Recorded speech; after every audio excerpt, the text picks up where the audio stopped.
د A نقطه په -15 او 15 کې پرته ده او د A مرکز دی. نو راځو دلته ګورو دا یو دی -15 او 15 1 2 3 4 15. نو د A نقطه دې ځای کې پرته ده دلته، او موږ دا وایو چې دا د A دایرې مرکز دی. نو دایره خو اوس نشو رسمولی ځکه موږ سره د شعاع قیمت نشته. همدارنګه بیا راته وایي چې د B نقطه چې ده هغه په 3 او 1 کې پرته ده. نو 1 2 3 او 1 دې ځای کې دلته به شي دا د B نقطه شوه. نو دې ته لیکو B او دا یوه شوه د A نقطه. او بیا راته وایي چې د P نقطه چې ده په 0 0 کې پرته ده. نو دا د P نقطه شوه، دې ته P وایو. او راته وایي چې د A او B دایرو په مخ پرته ده. نو دا معنا چې د P نقطه چې ده د B دایرې څخه د B د دایرې د شعاع په اندازه لرې پرته ده، او د A نقطې څخه د A د دایرې د شعاع په اندازه لرې پرته ده. نو راځو موږ دغه شعاګانې پیدا کوو چې څو دي. نو راځو لومړی به د دې شعاع پیدا کوو. دې څه نه موږ یو مستقیم خط یا یوه شعاع رسمو کومه چې به د A د دایرې شعاع وي. نو اوس دې ته موږ څه ویلی شو؟ دې ته موږ ویلی شو RA. اوس دا شعاع چې موږ لاس راوړو دې قیمت لاس راوړو، موږ کولی شو چې د فاصلې فرمول په مرسته باندې دا پیدا کړو، کوم چې د فیثاغورس قضیې څخه راخیستل کیږي. نو راځو د فاصلې لپاره فرمول لرو چې د RA مربع دا مساوي کیږي، یعنې وتر مربع دا مساوي کیږي له څه سره؟ د x په لوري کې د A او P نقطو ترمنځ بدلون چې دی هغه مساوي کیږي -15 -0 دا مربع جمع د y په لوري کې د دواړو نقطو ترمنځ بدلون. نو دلته هم د A نه P ته راغلي یو، دلته دا مساوي کیږي 15 -0. نو دلته موږ -15 نه 0 ته تللي یو، دلته 15 نه 0 ته تللي یو، دا به هم مربع شي. له دې ځای نه RA مربع مساوي کیږي دا به شي -15 مربع -15 مربع او دا بل به شي 15 مربع. له دې ځای نه دواړو خواو جذر اخلو، دا به مساوي شي دا مربع کې 15 کېږي، دا هم 15 کېږي. دا موږ داسې لیکلی شو چې 25 ضرب د 2. له دې ځای نه به دا مساوي شي 15 جذر 15 ضرب د جذر د 2. نو RA مساوي شو 15 ضرب د جذر د 2. خو موږ پیل کې ویلي چې دغه د فاصلې فرمول چې دا ده فیثاغورس قضیې غوندې دی. دا ولې؟ ځکه چې فیثاغورس قضیې کې دلته موږ یو قایم الزاویه مثلث لرو، دا یو قایم الزاویه مثلث دی. نو دې ځل یو اوږدوالی کوم چې دغه مطلقه قیمت د دوه نقطو ترمنځ دغه واټن کوم چې څو کېږي 15 کېږي. همدارنګه د دې مطلقه قیمت د دې دوه نقطو ترمنځ واټن دا هم 15 کېږي. نو 15 مربع جمع 15 مربع دا باید مساوي شي د وتر مربع سره، کوم چې دلته موږ لیکلی وو. خو که تاسو وایئ چې دلته خو قیمت منفي دی دلته مثبت دی، دا نو څنګه دواړه یو شی راځي؟ نو خبر ده چې دا بیرته مربع شي، بیرته مثبت کېږي. نو په لنډ ډول موږ کولی شو چې دغه د فاصلې فرمول کې دلته مطلقه قیمتونو نښې په ځای واچو. نو په هر قیمت چې دلته په لاس راشي هماغه مربع کېږي، بیرته همدا شکل په لاس راځي او همدا قیمت بیرته په لاس ورکوي. خو په هر صورت موږ دا یوه شعاع موږ لاس ته راوړله. راځو د B دایرې لپاره اوس شعاع پیدا کوو. دا شعاع باید مساوي شي، دې ته لیکو چې دا د RB. نو لیکو چې RB مربع دا مساوي کیږي هماغه پخوانۍ خبره ده 3 -0 مربع جمع 1 -0 مربع دا به مساوي شي RB لیکو چې مساوي کیږي د دې مربع وخت 3 چې مربع شي 9 کیږي، 1 چې مربع شي 1 کیږي، دواړه سره جمع شي 10. نو لیکو 10 د جذر لاندې.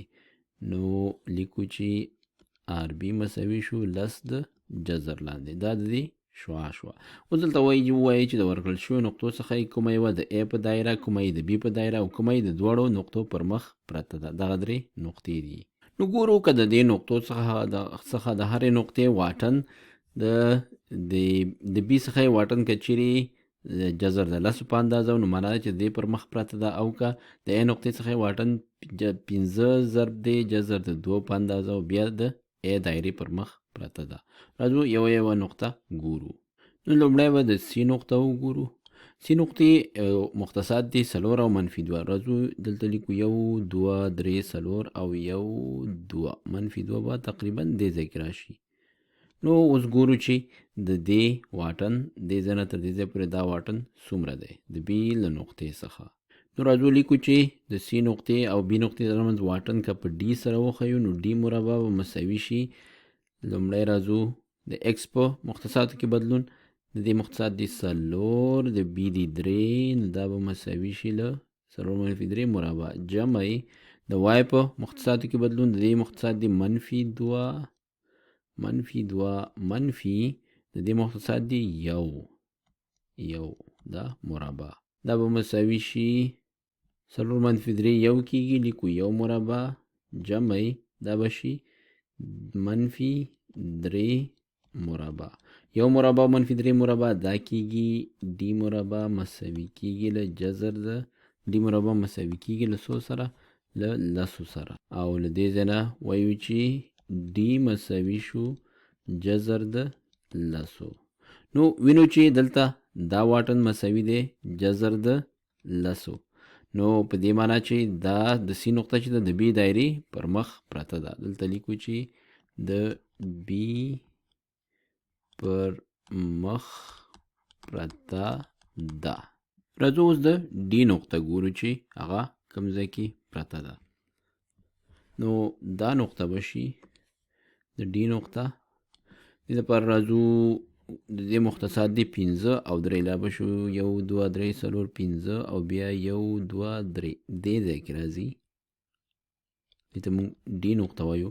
د پی نقطې سره واټن ګورو، یو ځل بیا راځو لیکو چې ډي مربع دا مساوي کېږي د دې مختصات دي 5 او د بي مختصات ایکس مختصات د بي سو دي 3 نو لیکو چې 5-3 مربع جمع د دې وای مختصات دي 3 او د بي وای مختصات یو نو -1 دا به کل مربع شي.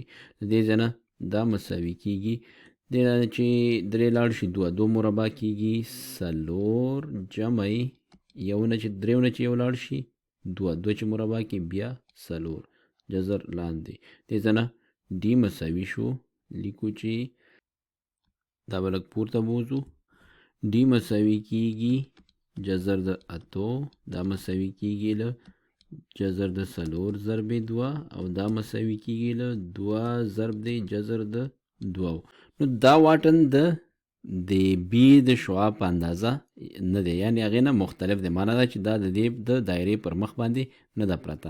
او همدارنګه که همداسې ورته وګورو هم نو دا د ا د دایرې د شعاع څخه هم ډیره په اوږده واټن کې پرته ده. معنا دا چې د دې پر مخ هم نه ده پرته. د سی نقطه هم همداسې وه د ا دایرې څخه ډیره لرې واټن کې پرته وه. نو دا دواړه نقطې چې دي دا د ډي نقطه چې ده دا په یوه باندې هم نه ده پرته. نو راځو دلته ورته لیکو چې د ا نقطه د یو پر مخ هم نه ده پرته، د یو پر مخ هم نه ده.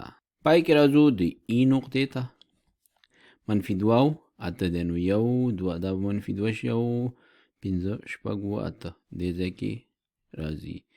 نو دا د ای نقطه شوه. اوس ګورو د بي نقطې نه د بي مرکز نه څومره واټن لري. ښکاره خبره چې د دې د شعاع څخه ډیره لوی واټن لري، نو معنا ده چې د دې پر مخ خو نه ده پرته.